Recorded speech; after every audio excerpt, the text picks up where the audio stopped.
네, 후쿠시마 원전 사고가 난 게 벌써 2011년이니까 12년 전인데 관련된 소식 전해드리겠습니다.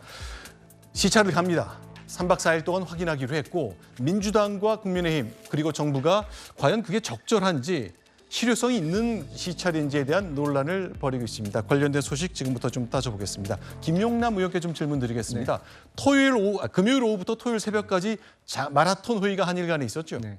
그렇습니다. 이제 지난 한일 정상회담에서 결정된 내용과 관련해서 국장급 실무회의가 있었는데요. 원래는 뭐 한 서너 시간 정도 회의를 예정했습니다만 이게 오후 2시에 시작된 회의가 새벽 2시가 넘어서야 끝났습니다. 네. 그야말로 12시간이 넘는 마라톤 회의가 이루어진 것인데 그만큼 서로 협의하고 또 조정해야 될 사안들이 많았다는 것이겠죠. 아무래도 네. 우리는 기왕 우리나라에서 시찰단이 가는 기회에 보다 많은 것을 둘러보고 우리가 직접 검증할 수 있는 부분은 하겠다는 요구를 많이 했던 것으로 보이고 일본에서는 그와 관련해서는 다소 이제 좀 방어적인 모습을 보였던 것이 아닌가라는 추측을 할 수 있습니다. 그래서 이제 회의가 길어질 수밖에 없었던 것 같은데요. 네, 지금 보이는 화면은 후쿠시마에 있는 도쿄 전력의 제1원전의 일부입니다.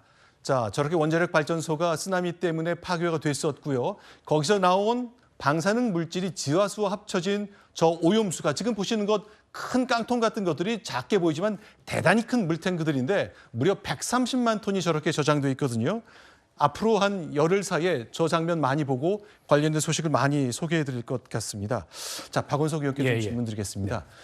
우리가 이제 저 오염된 물을 일본 정부는 여름철에 바다로 태평양으로 흘려 보내겠다는 건데 자, 과학적 검증에 대한 예를 우리가 정말 논의를 제대로 해야 될 것 같습니다. 관점이 뭐가 있습니까?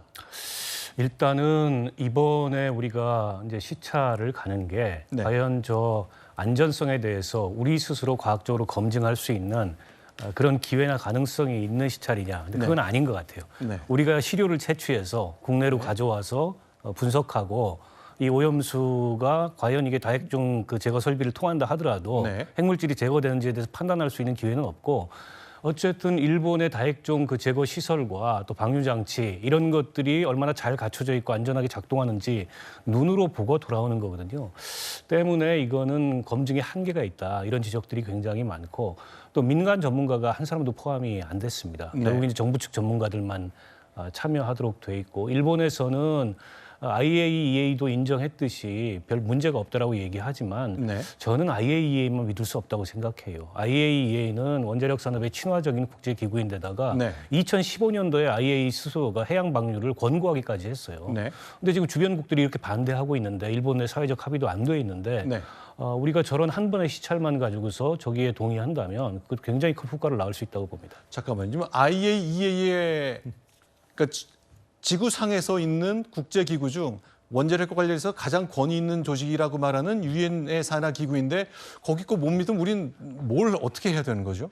그렇죠. 사실은 뭐 과학과 데이터를 믿어야 됩니다. 그렇지 않으면 또 제2의 광우병 사태 같은 것도 촉발될 수 있기 때문에 과학을 믿어야 되고 지금 뭐 어떤 분들은 일본이 IAEA의 부담금을 세 번째로 많이 내고 있기 때문에 뭐 일본에 좀 유리한 결정을 할 수 있는 거 아니냐 뭐 이런 걱정을 하시는 분도 있습니다만 일본이 세 번째로 많이 내면 제일 많이 내고 두 번째로 많이 내는 다른 나라가 있는 거잖아요. 그러니까 국제 원자력 기구에서 뭐 일본에게 일방적으로 유리한 결정을 할 것 같지는 않고 다만 데이터로 확인할 수 있느냐, 과학적으로 검증할 수 있느냐 이 부분이 가장 핵심으로 보이고 기왕이면 우리도 그 검증 작업에 같이 동참할 수 있으면 좋겠죠.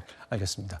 네, 그럼 짧게 좀 우리도 국제검증단에 참여는 하고 있습니다. 근데 IAEA에서도 후쿠시마 그 오염수 방류의 안전성을 전부 승인한 게 아니에요. 여전히 다핵종 제거 설비를 통해서도 제거되지 않는 핵물질에 대한 우려 그리고 반감기가 굉장히 긴 몇백만 년이 되는 물질들이 있거든요. 그 안정성이 담보되지 않았다라는 걸 지적했고 또 이게 먹이 사슬을 통한 생물학적 농축이라는 게 있습니다. 네. 그 문제에 대해서 일본이 그 어떤 설명도 하고 있지 않기 때문에 그에 대한 우려를 하고 있어서 IAEA도 이 안전성을 지금까지 완전하게 승인한 게 아니다라는 점 말씀드립니다. 알겠습니다. 자, 저희가 이제 굉장히 전문적인 영역이기 때문에 과연 일본이 무슨 일을 해왔는지 앞으로 무엇을 할 것인지 관련해서 전문가의 의견을 전화로 들어봤습니다. 한국원자력안전기술원의 김성일 책임연구원을 제가 오후에 전화로 인터뷰했는데요. 자, 우리나라 말고 일본의 방류와 관련해서 국제사회가 어떤 일을 해오고 있는지에 관련된 얘기를 먼저 들어보겠습니다. 이 TF에는 저희 나라 한국뿐만 아니라 중국, 태평양 도서 국가의 마셜 제도 등 11개국 국제 전문가로 참여해서 객관성을 높이고 있고요. 한국은 저희 원자력 안전기술원이 참여하고 있고요. 네. 스위스, 미국, 프랑스 연구소에서는 그 일본이 그 알프스로 정화해서 방출하고자 하는 오염수의 그 방사성 물질 농도를 분석해서 결과를 서로 교차 검증하고 있습니다. 네, 지금 알프스란 말을 썼는데 이게 사실은 정수기로 치면 필터 같은 것이고 방사능 핵물질을 제거하는 장치를 말하는 것입니다.